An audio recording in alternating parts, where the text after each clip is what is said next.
Gujarat police register ചെയ്ത cyber തട്ടിപ്പിൽ പ്രതികളെന്ന് സംശയിക്കുന്ന 2 വിദ്യാർത്ഥികളിൽ നിന്നും കൈക്കൂലി വാങ്ങിയ സംഭവത്തിൽ 4 പോലീസ് ഉദ്യോഗസ്ഥർ കുറുപ്പംപടി സ്റ്റേഷനിലെ സസ്പെൻഷനിലായിരുന്നു. കേസ് ഒഴിവാക്കാമെന്ന് പറഞ്ഞാണ് ഈ വിദ്യാർത്ഥികളുടെ രക്ഷിതാക്കളിൽ നിന്നും ഇവർ കൈക്കൂലി വാങ്ങിയത്.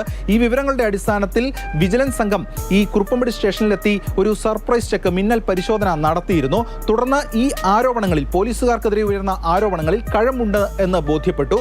ഇതിന്റെ അടിസ്ഥാനത്തിൽ ഇപ്പോൾ വിജിലൻസ് ചെയ്തിരിക്കുന്നത് ഈ നടപടിക്രമപ്രകാരം വിജിലൻസ് ചട്ടപ്രകാരം ഇപ്പോൾ ഒരു റിപ്പോർട്ട് വിജിലൻസ് ഡയറക്ടറേറ്റിലേക്ക് അയച്ചിരിക്കുകയാണ്. അതായത് ഈ ഉദ്യോഗസ്ഥർക്കെതിരെ കൂടുതൽ അന്വേഷണം വേണം, വിശദമായിട്ടുള്ള അന്വേഷണം വേണം എന്നതാണ് ഈ റിപ്പോർട്ടിലെ ആവശ്യം. അപ്പോൾ ഡയറക്ടറേറ്റിൽ നിന്ന് അനുമതി ലഭിക്കുന്ന മുറയ്ക്ക് വിശദമായിട്ടുള്ള അന്വേഷണം ഇതുമായി ബന്ധപ്പെട്ട് ഉണ്ടാകും. തുടർന്ന് കേസെടുത്ത് മുന്നോട്ട് പോകാനാണ് വിജിലൻസിന്റെ നീക്കം. കൂടുതൽ ഉദ്യോഗസ്ഥർക്ക് ഇതിൽ പങ്കാളിത്തമുണ്ടോ എന്ന സംശയം വിജിലൻസിനുണ്ട്. അങ്ങനെയെങ്കിൽ വിപുലമായൊരു അന്വേഷണം കുറുപ്പംപടി സ്റ്റേഷനിലെ ഉദ്യോഗസ്ഥരുമായി ബന്ധപ്പെട്ട് ഉണ്ടാകും എന്നതാണ് ഇപ്പോൾ വ്യക്തമാകുന്നത്. നേരത്തെ ഈ സ്റ്റേഷനിലെ ഗ്രേഡ് എസ് ഐ ആയിരുന്ന അബ്ദുൾ റൌഫ്, അതോടൊപ്പം തന്നെ മറ്റു പോലീസുകാരായിരുന്ന സക്കീർ, ഷഫീഖ്, സഞ്ജു ജോസ് എന്നിവരാണ് സസ്പെൻഷനിൽ പോയത്. ഈ സംഭവത്തിന് ആധാരമായിട്ടുള്ള വിഷയം എന്ന് പറയുന്നത് ഏതാനും ദിവസങ്ങൾക്ക് മുൻപ് ഗുജറാത്തിലെ മാഹിസാഗർ പോലീസ് കുറുപ്പംപടിയിലെത്തുന്നു. അവിടെ രജിസ്റ്റർ ചെയ്തിട്ടുള്ള ഒരു സൈബർ തട്ടിപ്പുമായി ബന്ധപ്പെട്ട അന്വേഷണത്തിനാണ് അവർ വരുന്നത്. തുടർന്ന് കുറുപ്പംപടി സ്റ്റേഷനിലെ ഏതാനും പോലീസ് ഉദ്യോഗസ്ഥരെ ഇവരുടെ സഹായത്തിന് വിട്ടു നൽകുന്നു. അങ്ങനെ ഈ അന്വേഷണം പോകുന്നു. പുല്ലുവഴി പെരുമാനി സ്വദേശികളായിട്ടുള്ള 2 വിദ്യാർത്ഥികളിൽ ഈ അന്വേഷണം എത്തുന്നു. ആ 2 പേരെ കുറുപ്പംപടി സ്റ്റേഷനിലേക്ക് കൂട്ടിക്കൊണ്ടുവരുന്നു.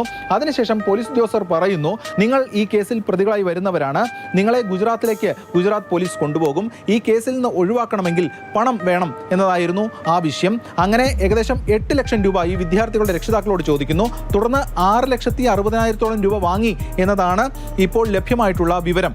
ഇതിന്റെ അടിസ്ഥാനത്തിലാണ് ഈ പോലീസ് ഉദ്യോഗസ്ഥർക്കെതിരെ നടപടി ഉണ്ടായത്. പോലീസ് വകുപ്പ് തല അന്വേഷണം നടത്തി അതോടൊപ്പം തന്നെ കൂടുതൽ നടപടികളിലേക്ക് പോകും എന്നതാണ് ഇപ്പോൾ വ്യക്തമാകുന്നത്. ഇതോടൊപ്പം മാഹിസാഗർ പോലീസ് സ്റ്റേഷനിലെ ഉദ്യോഗസ്ഥർക്ക് ഈ പണമിടപാടിൽ പങ്കുണ്ടോ എന്ന സംശയം റൂറൽ പോലീസിനുണ്ട്. അതുകൊണ്ട് തന്നെ ഈ നടന്ന സംഭവവികാസങ്ങൾ ഉൾപ്പെടെ വിശദമായി തന്നെ അവിടേക്ക് ഗുജറാത്ത് പോലീസിനെ അറിയിച്ചിട്ടുണ്ട്. അവിടുത്തെ പോലീസുമായി ബന്ധപ്പെട്ട വിഷയത്തിൽ നടപടി സ്വീകരിക്കേണ്ടത് ഗുജറാത്ത് പോലീസാണ്. ഏതാനും ദിവസങ്ങൾക്കിടെ മാത്രം എറണാകുളം ജില്ലയിൽ 6ഓളം പോലീസുകാരാണ് സസ്പെൻഷനിൽ പോയത്. ഒന്ന് ഈ സംഭവവുമായി ബന്ധപ്പെട്ട് കുറുപ്പംപടി സ്റ്റേഷനിലെ 4 ഉദ്യോഗസ്ഥർ സസ്പെൻഷനിൽ പോയി. മറ്റൊരു സംഭവം എന്ന് പറയുന്നത് ലഹരി ഇടപാടുകാർക്ക് ഒത്താശ ചെയ്തു എന്ന കണ്ടെത്തലിന്റെ അടിസ്ഥാനത്തിൽ കാലടി സ്റ്റേഷനിലെ CPO ആയിരുന്ന സുബീർ സസ്പെൻഷനിൽ പോയി. കൊച്ചി സിറ്റിയിൽ മറ്റൊരു പോലീസ് ഉദ്യോഗസ്ഥനെതിരെ കേസ് വന്നു. അതായത് യുവതിയോട് അതിക്രമം കാട്ടി സ്ത്രീത്വത്തെ അപമാനിച്ചതിനാണ് കേസ് വന്നത്.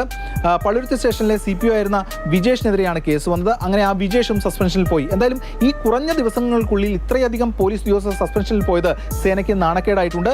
വളരെ വിശദമായിട്ടുള്ള ഗൗരവത്തോടു കൂടിയുള്ള ഒരു അന്വേഷണം ഇതുമായി ബന്ധപ്പെട്ട് വകുപ്പ് തലത്തിൽ പോലീസ് നടത്തുകയാണ്. ക്യാമറമാൻ ബിനു പാവയ്ക്കൊപ്പം എസ് രാഗിൻ, മാതൃഭൂമി ന്യൂസ്, കൊച്ചി.